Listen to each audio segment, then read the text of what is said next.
Good evening, Wargamers. It's Mechrad. I'm back again with another Skaven tier list. I know this is like my third or something like that, but new battle scroll means new balance. So we're gonna make a Skaven tier list real quick. Besides, Skaven's my main army.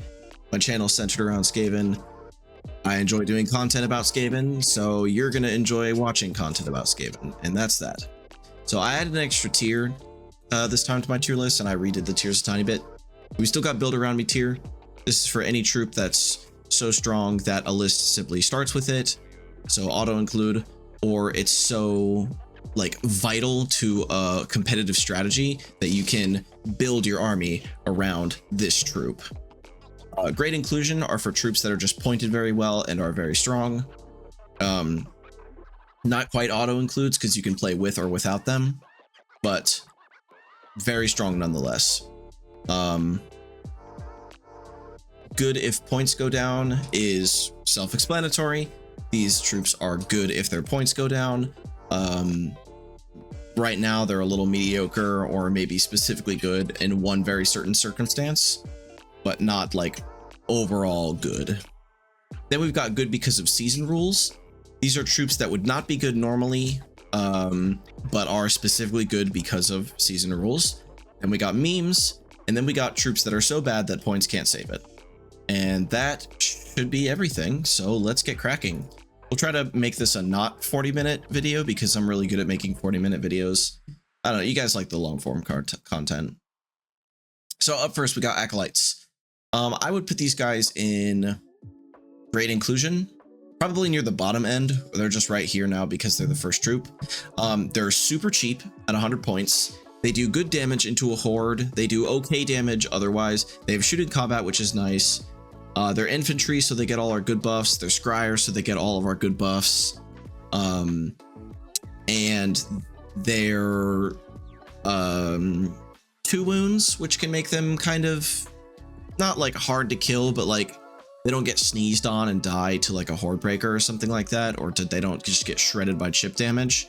I don't think they're like the best thing in our book, but I think they're good.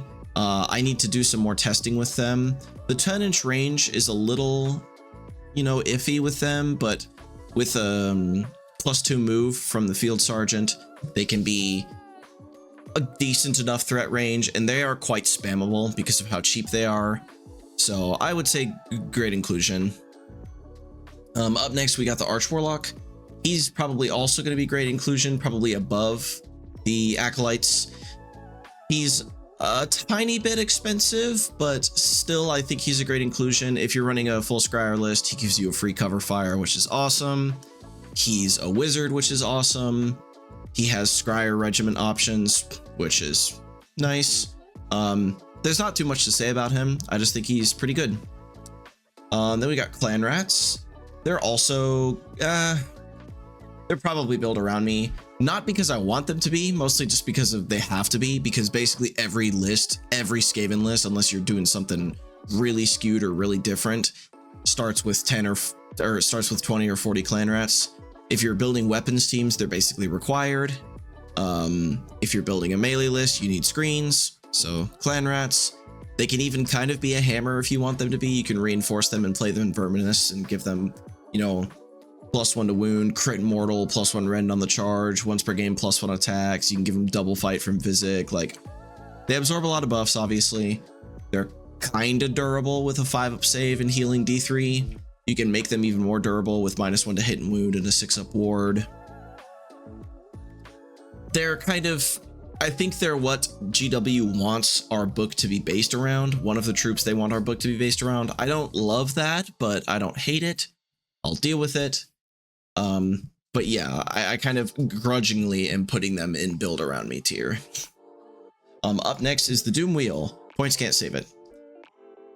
Enough said. This thing is terrible. It's got a terrible war scroll. The only redeeming quality it has is that it's fast.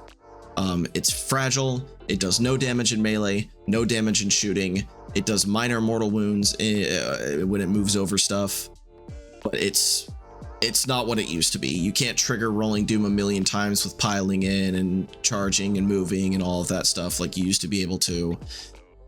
It's just, it's not good anymore. Yeah, Doomwheel, not good. Points can't save it. Up next is the Clawlord on Gnawbeast, and I think he's a meme. I don't, as a competitive player, I just am generally strongly against foot heroes that don't do anything, and he is a mounted hero that doesn't do anything, so he basically is that. He's kind of expensive, he's a little fast and kind of okay in combat, but he doesn't give you, like, hero options or hero slots are coveted in Skaven because we have good wizards and good monster heroes and good buff wagons and stuff like that. So a mounted hero with no real buff that doesn't really hold enhancements very well, just, he doesn't do enough. He's a meme. He's not points can't save it because he's probably playable at like 100 points or something like that, but mostly a meme. Then we got the Clawlord. I'm gonna put him in good because of season rules tier. He's really cheap. I think he's our cheapest foot hero, and he's our cheapest field sergeant, and field sergeant is good because we're an army that's 90% infantry. That's all I need to say, literally. Because we have 3 claw steps ahead, you can get that +2 inches to move with 3 claw steps ahead. We have a bunch of infantry that all moves 8 with, or 9 inches with field sergeant. He's 80 points. Basically every one of our good heroes can take him as a sub commander. So yeah, good because of season rules. Otherwise, he brings almost nothing to the table. He's a foot hero that doesn't have a buff. He has a fight with me ability that doesn't give them a buff. Like, if he had fight with me and then get +1 to hit, or fight with me and get +1 to wound, I would say he's actually good. But because it's just fight with me and get nothing, he's only good because of season rules. Up next is the Deathmaster, and I'm actually going to put this guy in build around me tier because he does enable a strategy. He gives you run and charge in an aura for Eshin units, and this completely enables a playstyle that I've been playing recently, which is double Verminlord, Screech, and Deceiver. And because both of those Verminlords have the Eshin keyword, Deathmaster gives them run and charge. You can auto run them, move 16 inches and then a charge. The Deceiver can run 16 inches, shoot, and then charge, and then do his Deceiver thing. Screech is a good beat stick. If you want to run Night Runners, like bricks of 20 Night Runners, and use them as hammers or little shooters, you can. It's an option. He's a great field sergeant because he's hard to kill because he can only be hit on 5s or higher. He moves 7-inch base, so with field sergeant that's up to 9, and he gives an aura of run and charge. So all the Eshin units move 9 and then and then a run and then a charge. And then the Verminlords, you know, those two obviously they move 10 and then a run and then a charge. So he's definitely build around me tier. I'm gonna put him up above Clan Rats because I want to. Clan Rats are probably better than him, but I want to. Up next are Doom Flayers, and these guys are probably top of great inclusion tier. I don't think they're an auto include, and they're not a build around me, so they're not going to go and build around me tier, but they are probably our best melee hammer.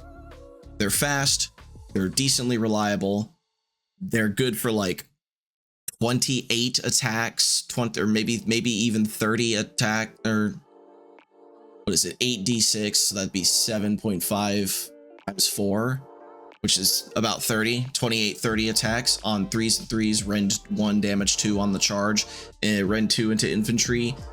They can pick up anti-whatever +1 rend to be rend 2, damage 2 into anything on the charge. They do a D3 impact. They are 2d6 +3 moves, so decently reliably fast. You're usually going to move at least 8 or 9 or 10. They can get benefit from 3 claw steps ahead, so they can move in your opponent's turn. They have a small footprint. The models look awesome. What more do you want me to say about these guys? They're great. Great inclusion. Probably the top of great inclusion tier. Up next, we got Bell number 1, or Wagon number 1. We got the Shaggin' Wagon, the Grey Seer on Screaming Bell. This thing got a buff a little while ago where its +1, or its 6-up ward aura is now wholly within 13. And that's good, and you can kind of spam clan rats or something like that and make them extra durable with him. But he's still really expensive. He's like 350 or 360. I think he's 350. He is a double caster. He's got a really mediocre spell. He has a coin flip chance of -1 to hit. If the -1 to hit was reliable in the slightest, like if it was a 2-up -1 to hit or even a 3-up -1 to hit, I think he would be built around me. But because it's a 4-up and it's purely random, you never know if you're going to get the -1 to hit or not. He just can't be that high because you can never bank on it happening. And we are an army that would that like desperately wants to have a consistent source of -1 to hit. And he, you know, he's got good regiment options. He fights decently, surprisingly. He's a double caster, which is awesome. The 6-up ward is awesome, but not for the cost. So perfect, like good if points go down. Then we got the Gracier on foot. It's gonna be between build around me or great inclusion. I'm gonna err on the side of grading. Previously, I would have put him in build around me tier, but because of changes that we'll get to from the battle scroll, I'm now going to put him in great inclusion tier, I think, at the top of great inclusion tier, because it used to be that having great regiment options was kind of scarce in Skaven, and a cheap hero that had great regiment options was super, super strong. But now, most of our heroes, and most of our good heroes at least, have great regiment options because of the change that they've just made. Basically, every single Verminlord can take any Skaven, and Kritok can take any Skaven. Spoilers. So the Gracier is a little bit less valuable now. He's still great. He still casts one spell really reliably. He's still super cheap, and he still has great regiment options. I mean, that's really all you need out of a hero. So he's still a great inclusion, but he's not quite built around me anymore. Up next, we got the Brood Terror. This is where the tier list differs a little bit from the AOR. I'm making this tier list specifically for Skaven as a army, not Thanquol's Mutated Menagerie, or not the other AOR that nobody cares about, the Viznik one. If this was an AOR tier list, he would be like auto include. He is super strong in the AOR, but in regular Skaven, he's too fragile, too slow, and doesn't have quite enough synergy for his points cost. If he went down like 30 or 40 points, maybe even 20 points, because currently he's 260, I believe. If he was 230, I would definitely consider playing him because he's a decent, you know, monster that shoots decently. He fights decently. He's not durable at all, but he has a -1 to hit aura that can make some of our troops durable. Like, it can make Stormfiends and Storm Vermin slightly durable. So he's good there. That's why he's good in the AOR, because he makes the Stormfiends nigh unkillable with -1 to hit, and they can protect him decently because they're already really durable. And then you can also throw the 5-up board +2 wounds, blah, blah, blah on him. So he's great in the AOR, not so much in regular Skaven, just a little bit too expensive, but good if points go down. And now the Hell Pit. He has graduated from the good if points go down tier to the bottom of the great inclusion tier, in my opinion. I still need to do testing with him, but he is now down to 220 points. He is a pure glass cannon. He's not super fast. He's not very durable, but he does do a lot of damage, and he does accept prize beasts very well. And we're an army that can pretty easily be 3 or 4 drops if we want. So we can pretty reliably get him prized beast if we want it. And 13 attacks on 3s and 2s, potentially rend 3 damage 2 is no joke. He shreds infantry. There's a lot of infantry in the game right now. And that's really all he needs to do. He's cheap enough now that he can just trade up and get his value. And that's kind of what we want out of him. So yeah, he's great. Love him. Good Hell Pit. I'm so happy he's good again. Up next is Kritok. He used to be maybe good if points go down, maybe great inclusion, but I think he's built around me now. He's cheap enough, and he does enough, and he has amazing regiment options. He can include he can take a sub hero and any Skaven now, I'm pretty sure. He's like 180 points. He fights okay. He has 2 really strong abilities for a certain list. He goes and build around me because he's like necessary for a Storm Vermin list, because he gives them double 3 claw steps ahead and +1 to wound, which are both like super strong for Storm Vermin lists, because you want that extra mobility and you want that consistent damage. So if you're building a list that has 2 bricks of 20 Storm Vermin, he's basically an auto include. But yeah, he's quite good now. He does a lot for his points cost. He looks awesome. Good rules. Definitely enables the strategy. He might not be auto include, but if like by himself in any Skaven list, but if you're running Storm Vermin, he's definitely required. So yeah, build around me. Up next is Screech Vermin King. He used to be good if points go down. I think he's great inclusion now after getting some testing with him proper. I went 5-0 at a GT a couple weeks back and I ran him. I think I would put him in great inclusion here now, maybe like around about there. Something like that. He's expensive. He hits pretty decently for how much he costs. You know, he's not 10 chosen damage, obviously, but for Skaven, he hits pretty hard. Like with full juice, he could be like 7 attacks, 2s and 2s, rend 4, damage 3 with crit 2 hits or something like that. So if you get lucky, he'll golf club swing just about anything off the table, provided it's not hyper durable. The rend values on him could get truly ridiculous. Like if you're running him in the Verminous subfaction and then you choose the Eshin head, on the charge he's rend 4, just straight up.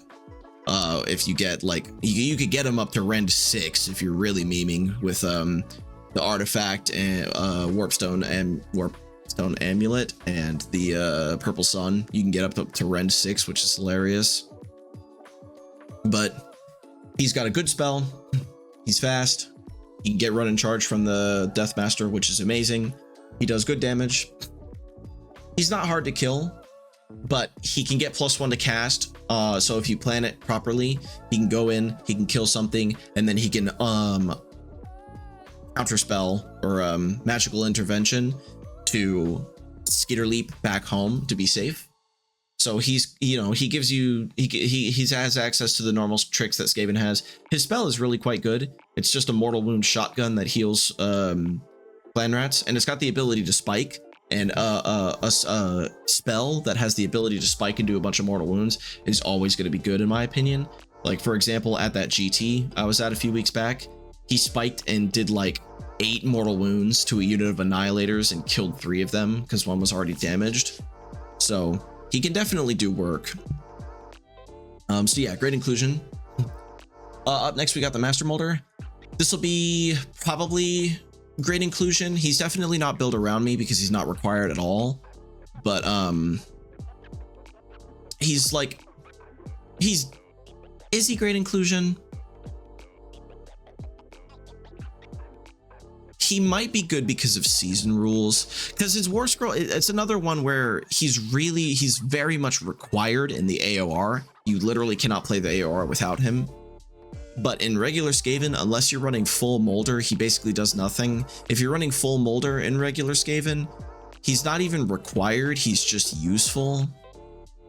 I think I'll put him in good because of season rules, maybe at the top of it. Just because he can be a sub hero, and he's really cheap. He's 90 points. And he heals, which is nice, but most of the Molder stuff is so fragile that healing doesn't really do much. So it's like a give and take. And +1 to charge is not like a really notable buff. It's fine. If it was +2 to charge like it used to be in the index, I'd be more inclined to put him in great inclusion. But I think for now I'm going to stick him in good because of season rules. Up next we got Plague Monks. I think I'm just going to put these guys in good if points go down tier, because there's really no reason to run them over clan rats right now, because they're just worse regiment wise. Like any hero, literally any hero can take clan rats, but only about half of our heroes can take Plague Monks. They're not as durable because they have a 6-up save and they don't heal models. They do the same damage as clan rats, and then they have a crappy blow up when they die. So if they were 130 or 120 for 20, I would say they're better than clan rats, but at only 10 points cheaper than clan rats at 140, I think clan rats are better. So there's just no reason to run these guys. So I'll put them in good if points go down. Another one to go in good if points go down is the Plague Furnace. I think it's 340 currently. It's mildly durable. It's mildly punchy in combat.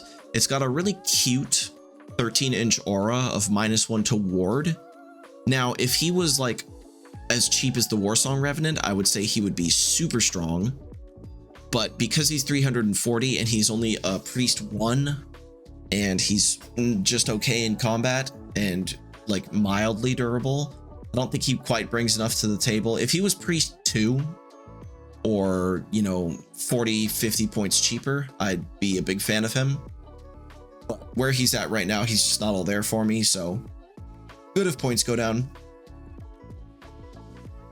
Plague Claw's meme, I don't think it's bad because I think points can save it, because there is a points value where it just becomes a hyper efficient swingy catapult artillery thing.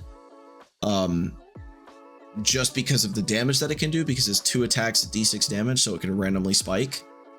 And I'm willing to pay 100 points for that, I think. But right now, no.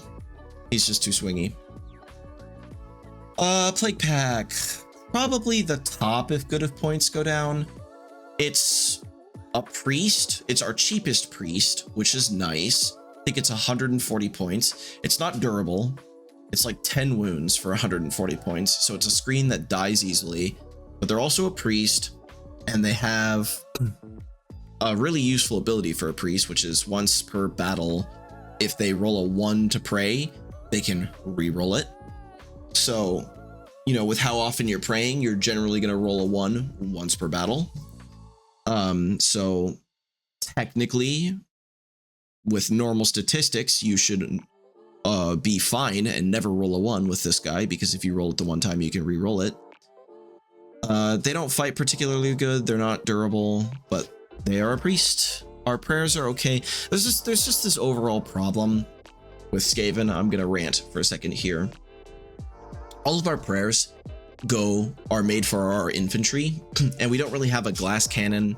Like we sort of have a glass cannon melee infantry, but storm vermin are just a bit too swingy to be a reliable glass cannon infantry. We don't have anything like the old sensor bearers. Like, the problem with storm vermin is they're 3s and 4s with 3 attacks. Like, they just fail to wound constantly.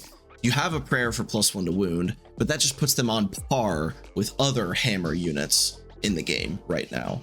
So, and you have much better hammer options in Skaven specifically than storm vermin. Stormfiends don't need +1 to wound, and crit mortal is kind of unnecessary because they already have rend 2, potentially rend 3. And then clan rats and you know, night runners already do crit mortal. Clan rats and plague monks, they have a bucket of attacks, so crit mortal's good on them, but they get, you know, 1 chance to throw out their damage and then they all die. It's just, our prayers are like kind of good, but kind of not good, because our melee troops that can accept the prayers are kind of not good, if that makes sense. It's a weird system. With Skaven, you kind of want to have like, our best like hammer units are like our shooting units, Doomflayers, Verminlords, and then the Hell Pit, and then maybe Storm Vermin, and then Storm Fiends. And Storm Fiends don't need our prayers, so that kind of just leaves Storm Vermin. And Storm Vermin, the best prayer for them is +1 to wound, which crit out gives them anyway. So you don't really need prayers, so you don't really need priests. Hence the point of this entire rant. You don't really need priests in Skaven. So all of our priests automatically don't become very useful unless they bring something else to the table. So they're all gonna probably go in good if points go down. Rat Ogres. They did go down to 150. I'll probably put them at the bottom of Great Inclusion tier because they probably are good. I haven't tested them out yet, but 300 points for like, what are these, 30 attacks? 30 attacks on 4s and 3s, rend 1, 2. Potentially 36 attacks on 3s and 2s with full juice. It's a pretty punchy. It's not quite as punchy as Doomflayers, I think, but still pretty punchy. The problem is that they're slower than Doomflayers, so that it's harder for them to get into combat, and they're about, on average, less durable. No, they are less durable than Doomflayers because, I mean, you got more wounds, but their save is a 5-up instead of a 4-up, so they actually end up being about the same durability. You can bring Rat Ogres back, but 3 Rat Ogres aren't going to do that much damage. They do have a piddly shooting attack, which is nice. I think I'm talking myself into putting them in great inclusion. Man, am I rambling. I'm sorry, guys. That's what you're here for. You're here for my incoherent rambling. Yeah, Rat Ogres are probably bottom of good inclusion tier. I need to try them again. Basically, I'm rambling because I don't really know what to say on them because I haven't tried them since the battle scroll came out. Rattling guns, build around me. It's pretty easy. They're still amazing. The 20-point nerf that they got a little while ago to put them to 170 did not hurt their effectiveness at all. It just killed the Rattling gun spam list, which needed to die. They're still probably our most efficient hammer. 340 points for something like 63, 65 shots on average. With full juice, they're 3s and 3s, rend 2, crit auto, or crit 2 hits. So they just will rat-tat-tat-tat-tat-tat, and then there will be a smoking crater in the ground at whatever you shot at. Over the weekend, they killed Catacross, they killed Glutos, they hover fired and killed 5 Painbringers.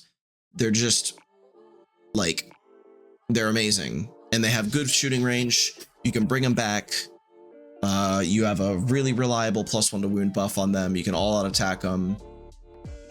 They're just, I think basically every Skaven list right now simply starts with 6 Rattling guns and some clan rats, and then you just go from there. Like basically every, no matter whether you do in a Verminlord list or a Stormfiends list, Storm Vermin list, you can make 6 Rattling guns work. Like, they're just always viable. Yeah, 6 Rattling guns good. Warp Blaster. Points can't save it. It's terrible. Because Rattling guns exist, this thing is terrible. It overcharges and has 6d6 shots, which is less shots than 3 Rattling guns. It has the audacity not to have crit 2 hits. It has crit auto instead. It wounds on 3's base and has a slightly longer range than Rattling guns, but that doesn't make it better than Rattling guns. It kills itself after 2 rounds of shooting. It does like no damage. I think I did the math on it. If you overcharge it, +1 to hit it, +1 to wound it, it does like 7 damage or 8 damage into a 4-up save. Rattling guns do like triple that. Like, there's no points cost where I'm playing this thing. It's just junk, which is a shame because it looks awesome. Stormfiends, build around me.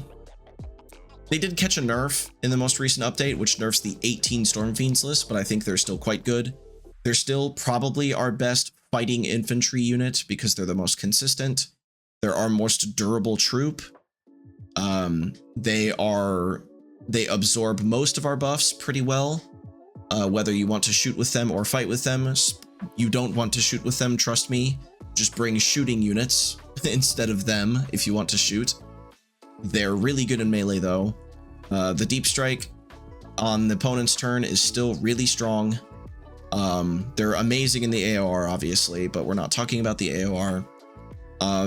They combo well with Vizek if you want to play Vizek. Like, it's expensive to bring 6 Stormfiends in Vizek, but it's really good because double fighting Stormfiends will just cleave a giant hole in your opponent's army and then take a bunch of effort to kill. So yeah, Stormfiends still good.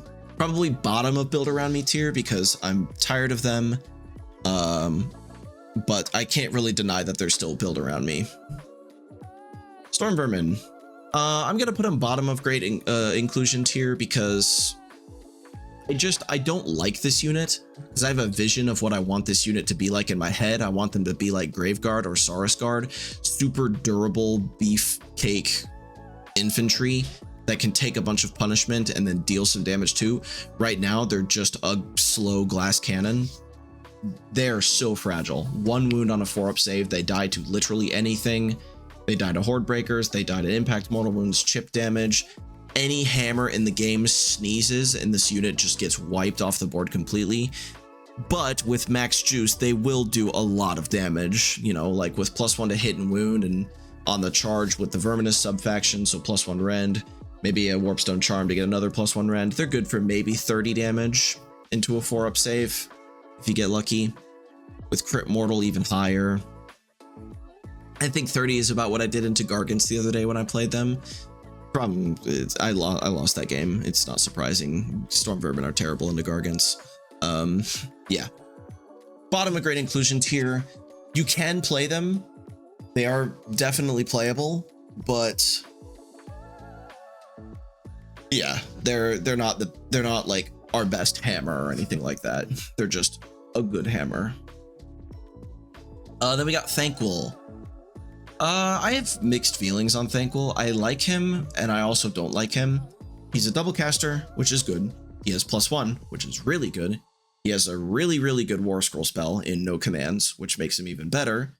He's relatively cheap for his points cost. He fights decently.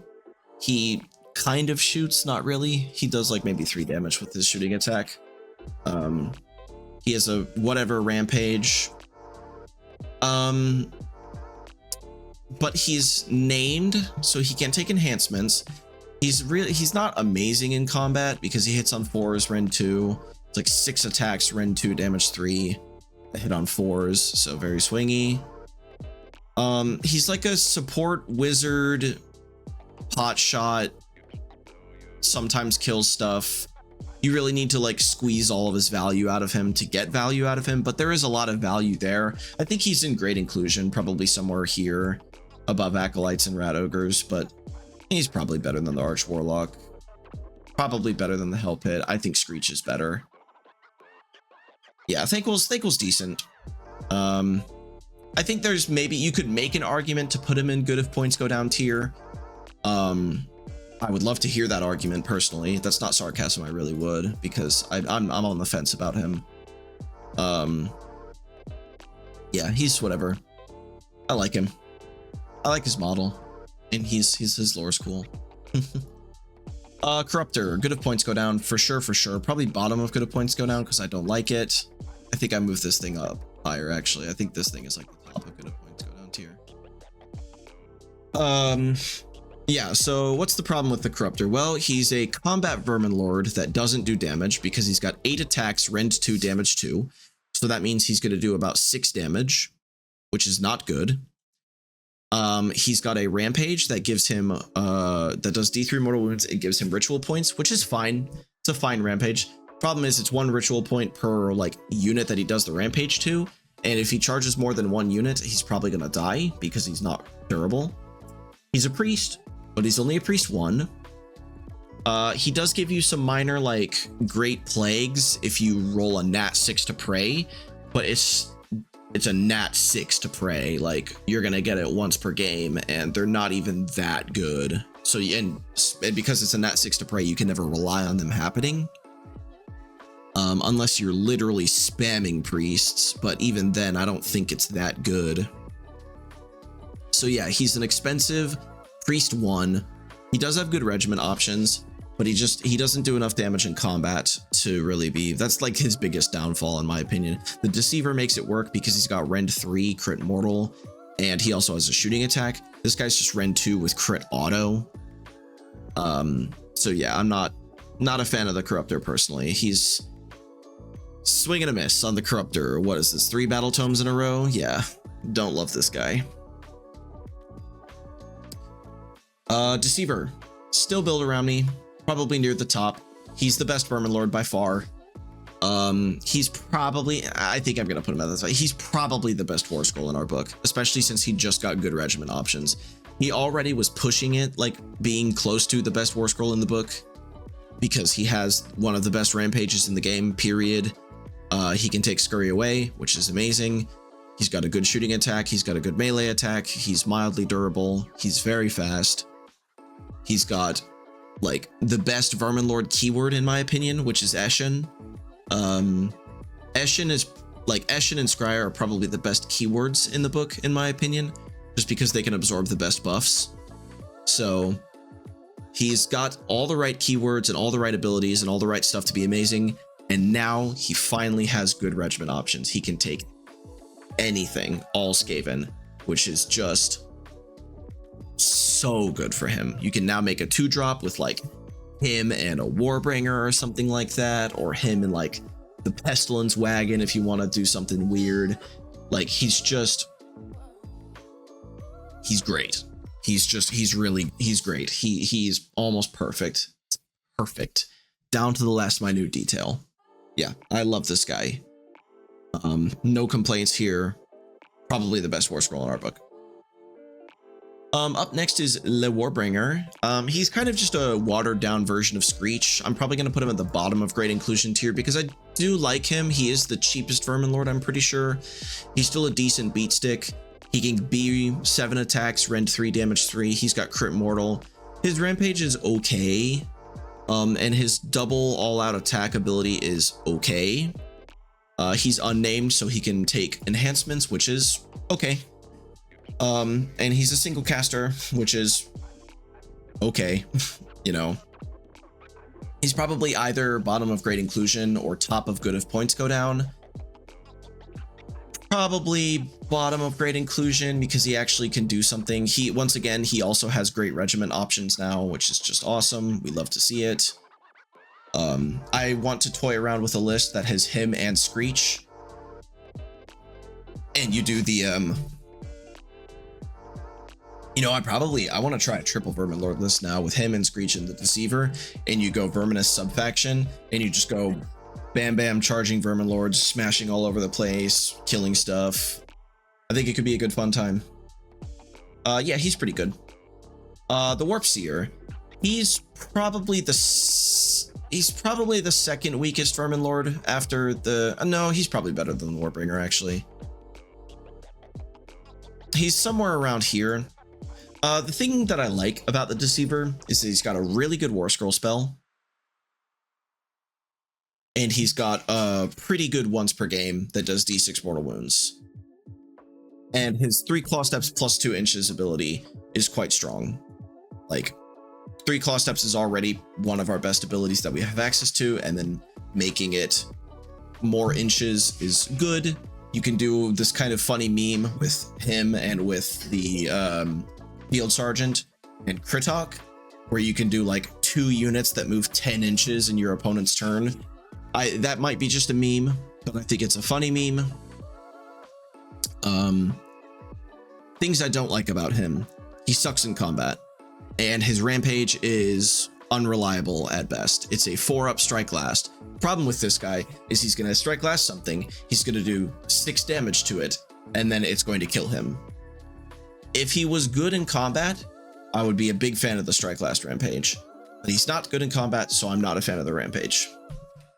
So overall, he just is like in this weird limbo where he's like kind of useful, but kind of not.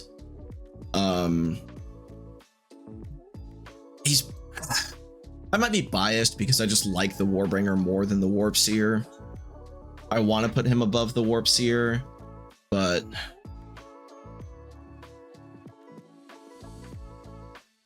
okay, I'm gonna do it like this. That I'm allowing my bias to be in this list a little bit. You know, what is a tier list without bias? If you disagree with me in the comments, feel free to go crazy and heat up your fingertips. All right, Vizic. As much as I want him to be in Great Inclusion tier, I think he's in good if points go down tier. I think he's still just too expensive for what he brings. He's an expensive double priest who's fragile because he's got a 5-up save.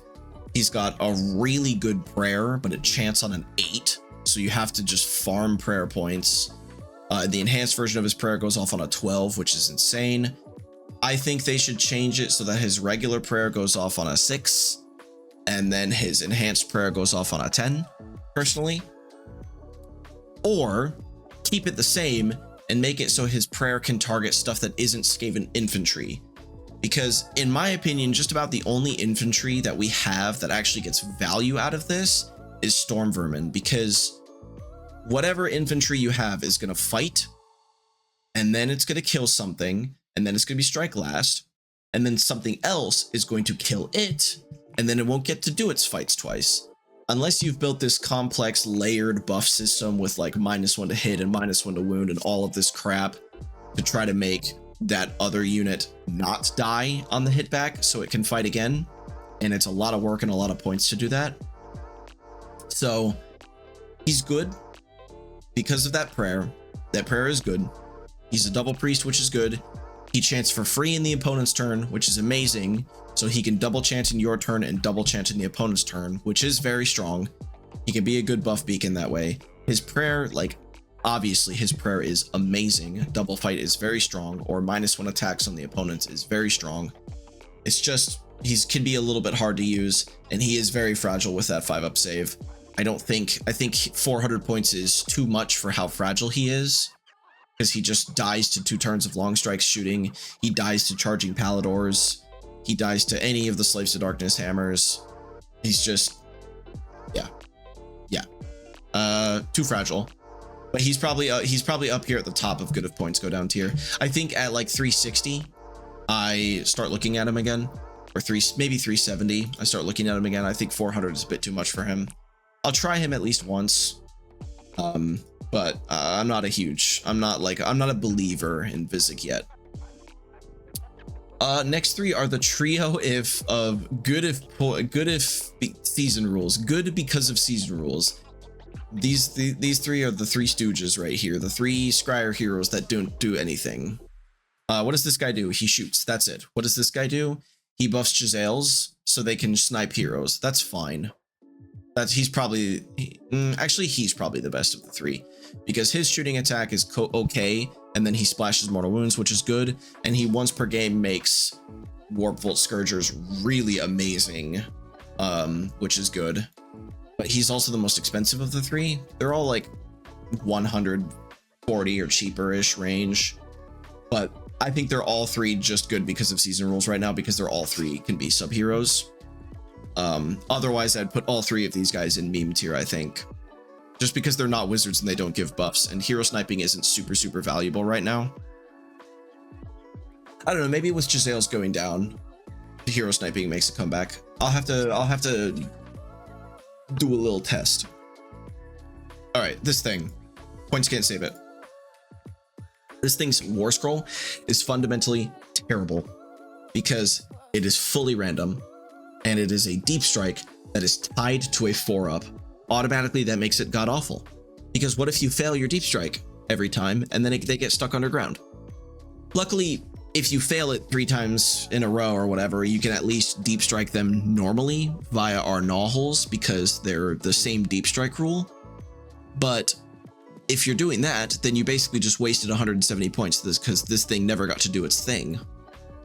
What it does is, like, on a 4-up, you pick an enemy unit that's like far away from other enemy units, and you get to deep strike stuff into combat with it.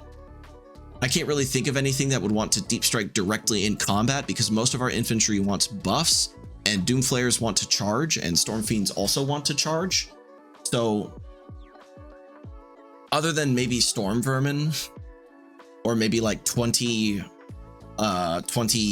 Night Runners, I don't think that any of our stuff really wants to teleport into combat. And the Night Runners don't need it, because they could just scoot 15 inches with an auto run and then charge if you really want to use Night Runners as a hammer. And Storm Vermin are a better countercharge unit, in my opinion. So I don't think you really want to offensively teleport them into combat, because they're going to be probably out of range of all their buffs. But yeah, points can't save this thing. It's just terrible. Warp Lightning Cannon. Now this guy's fun. He's 130 points now, which is dirt cheap. He shits out like 9 to 10 mortal wounds a turn, which is really good. He basically eats an all-out attack every turn, but I think you're happy spending an all-out attack to do 9 to 10 mortal wounds. With a single rally or a heal from some other source, he basically not guaranteed, but mathematically should get 3 battle rounds worth of shooting. So if he does 30 mortal wounds before he dies, I would say that's money well spent. Like, well spent. Love this guy. He's great. No complaints. Yeah.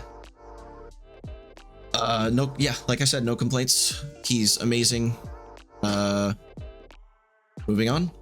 We've got these guys. They're the warp fire projectors.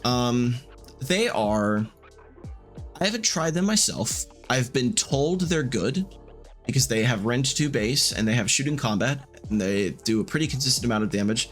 The thing that always kills them for me is the 10-inch range, because at least the opponents that I play against are happy to stay out of 10-inch range of this thing all game long. And they'll get to shoot, like I tried them once and they got to shoot once. And yeah, they killed what they shot at, but they got to shoot once. I feel like 10-inch range is so easy to play around that they just struggle to be viable. I would much rather have the 15 or the 18-inch shooters than these guys, even though they are cheap. So I think I'll put them at the top of good of points go down tier, because just make them like 120, and then I'd probably love them just because they're so cheap that I can be like kind of aggressive with them, and then maybe they'll get some value. Giselles, I'm gonna put these guys in great inclusion tier. Great inclusion tier is kind of getting bloated. I might move some stuff down, but I feel like there are just a lot of Skaven units that are just pretty good, honestly. Even though they have some flaws, they might have some flaws here or there. I'll take a look back at this in a second, but Giselles, I think they're great inclusion. They're 280 for 6 now. They're rend 2 damage 2 with 13 shots. They can be 3s and 2s, which is decently reliable. They have crit auto, which is nice.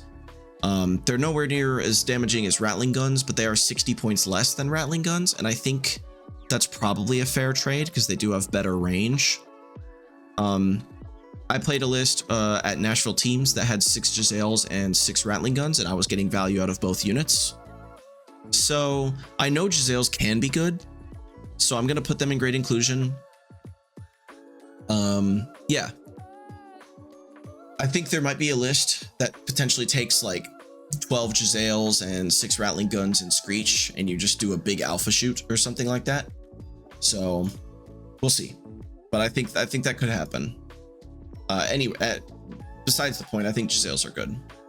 And then we got Warp Bolt Scourges. These guys are definitely good if points go down. They are too expensive right now. They do tons of damage. They're really good against cavalry, but they're 190 for 3. So definitely not. They just need to go down for sure. Like that is 100% what's holding. These guys are very easy good if points go down. And then we got Night Runners. I think these guys, I know my buddy Jordan at Warpfire Minis loves these guys. Shout out Jordan, love you. He loves them, thinks they're super good, and I see his point. They're really good at stopping an alpha strike. They can they're fast. They have an okay shooting attack. They have crit mortal and melee, which can randomly spike. I haven't had that experience with them because in my games they always just die to chip damage or something. I've had them maybe do something like worthwhile once or twice, but hey, maybe that's just like how they are. They're just an unexciting unit that does something useful. Out of respect for him, and because I know they can be good, I'm gonna put them in great inclusion tier, probably somewhere in the middle, like right about here maybe. They're probably better than the Hell, but they're probably better than Thankful actually. Is there any of the stuff that I want to move down to good if points go down? I think no, I think I'm actually happy with that. I think maybe I move Thankful down a few pegs. This is like roughly ordered. I'm not putting a lot of time into this one. I think I'm pretty happy with the order on this one. Pretty happy with the order here. I think I'll put the Claw Lord above the Master Molder because I think the Claw Lord's probably the most useful of these 5 because he's the cheapest. Master Molder is the second cheapest, so he's gonna go there. And then the Endless Spells. I can't really rate the Endless Spells because they don't have a points cost. I'm gonna put them like tentatively in great inclusion because in certain lists they're really good because -1 to wound from the bell is really good. But they're only good in that list. Otherwise, you're basically always playing either Aether Rot or Morbid or Forbidden, in my opinion. If you're running a bunch of guns, you probably want Forbidden. If you're running a bunch of wizards, you probably want Morbid. And if you're running 2 or more Verminlords, I would take Aether Rot because of cogs. I've been running Aether Rot lately, and cogs -1 to hit has saved my Verminlords on more than one occasion.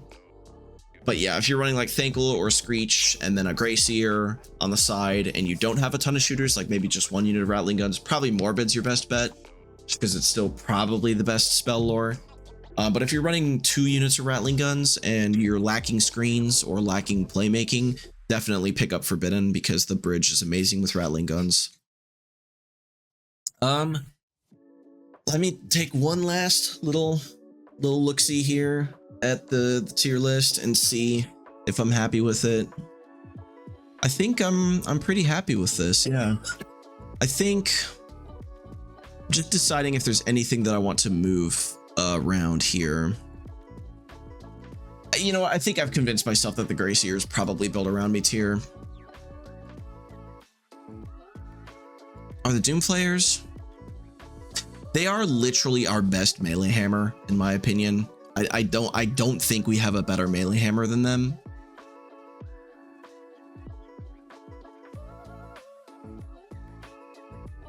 Yeah, I think I'll move them up. I think I'm gonna move them up. I think Doomflayers go in the build around me tier because I think they just are our best melee hammer, and I think I'm gonna scoot Stormfiends down here and then do that. Yeah, that I'm happy with. That I'm pretty happy with. This I think I can argue. I can make solid arguments for most of these placings.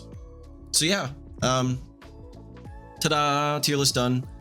Still ended up being a 50-minute video. I'm just too rambly for my own good. I hope you guys like the long form content. I mean, I sure do. I listen to all sorts of Warhammer long form content while I'm at my job, just folding clothes or packing or whatever I'm doing. So yeah, hope you guys like this tier list. Be on the lookout for more content. This will probably be coming out in the next day or so. I put out a video today already, so I'm not going to release this one today. I'll probably release this one tomorrow. But I have 2 more video plans. One is a every army in Age of Sigmar tier list. The other is something I've been working on for a long time, and I finally finished the script for it. I probably need to go back and edit and rewrite the script a little bit. It's a like Halo style every Age of Sigmar army. Mine's probably going to be an hour long because I'm me and I like long form content. But it's, you know, I'm trying to make it funny, a little bit of dry humor. I tried to make it informative. I tried to focus on the rules and the lore and the models themselves and stuff like that. So just like a new player's guide to Age of Sigmar. Try to sell each faction in their own way. But yeah, thanks for tuning in. Thanks for watching the video. I will catch you all in the next one. Have a good day.